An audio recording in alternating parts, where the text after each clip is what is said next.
Alicia von Rittberg is starring as a young Elizabeth Tudor in the new series Becoming Elizabeth. Take a look.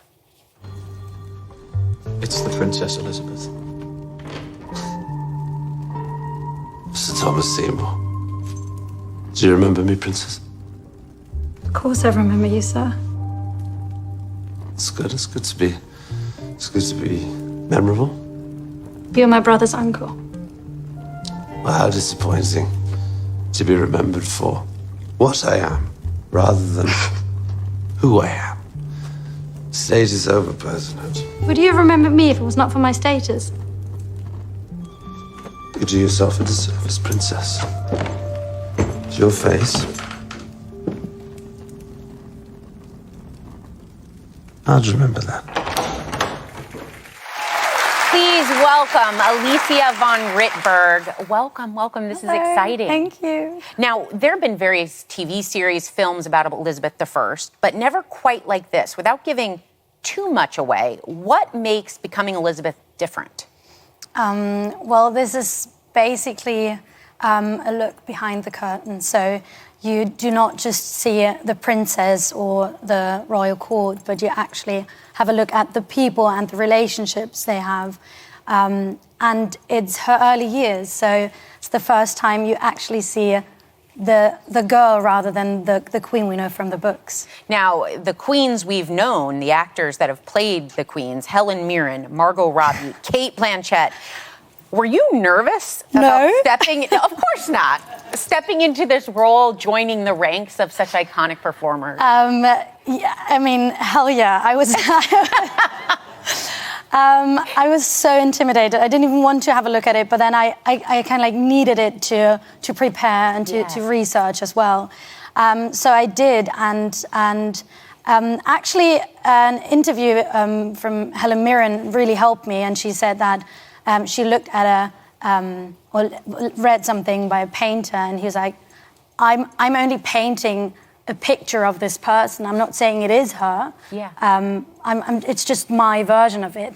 And she said, I think she said that's the only thing we can do as well. Right. So that really helped. You almost have to really hold on to that because you're young, up and coming, and I can't imagine looking at those names and saying, well, how am I going to do it my own way? And also, it's like she's so young. So playing the young Elizabeth, I felt like, it's not that comparable. So that also really helped. So you had a little safety in that. But you're, as a German actor, how did you master the English accent? Well, so I had, it took a village. I had so much help. An English village. I had the best dialogue coach. I had like the best post-production team. It was just like, and throughout the shoot, I was just constantly working on it. I have a little exercise. Oh, I love an exercise. So the British love their tea. So this exercise goes, all I want is a proper cup of coffee made in a proper cup of coffee pot. I may be off my dot, but I want a cup of coffee in a proper coffee pot. Tin coffee pots and iron coffee pots, they're no use to me. If I can't have a proper cup of coffee in a proper cup of coffee pot, I'll have a cup of tea. Oh! Now your turn. How many pickles did Peter Piper pick? Oh my God. Were those your vocal exercises? Want to give it a try? Oh, wait, you got to give me it line by line because that was a lot of coffee and a lot of pots. Do one line. Okay, all I want is a proper cup of coffee. All I want is a proper cup of coffee. That was brilliant. That was... I don't want to ruin this. I didn't get the part. Do you have an American accent at all? Well, or is it going to take a new village for a new movie? I don't know if I can. I'm like, oh, geez, really, way too dead on. I'm really tired. Is that how he sounds? Clearly, she's doing a millennial. Yeah. I don't know. I'm like really. You're good. No, this is like just playing around. That's you playing around? I think it would need another village. I also heard though that you attended princess school. There's such a thing, guys, to train for the role. What is princess school? Well, princess school is basically just giving me literally half a drama school education for this, which was horse riding. I learned how to horse ride. I learned how to write calligraphy.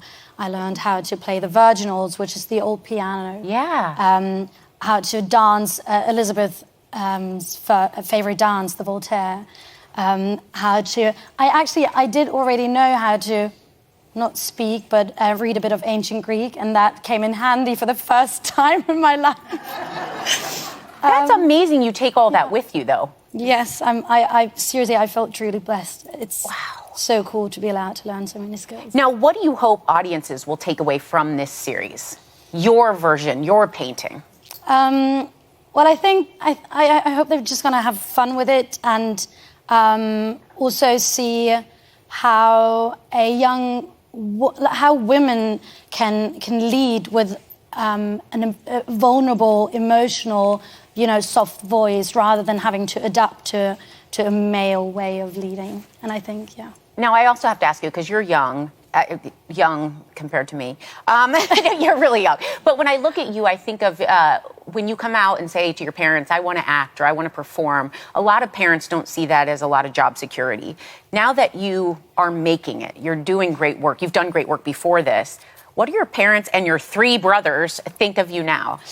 I think I've been so lucky, because I started when I was 11, and I had like the best background, the best cheerleader background all the way through, and they've always been so supportive and never really questioned it, never. Wow, Yeah. that is great. Yeah. Well, congratulations on all of this, because you did a lot of work. And hopefully not every role will take that much work or that big of a village. But Alicia, thank you so much for joining us. Thank you. Becoming Elizabeth premieres Sunday on STARZ. Have a great day.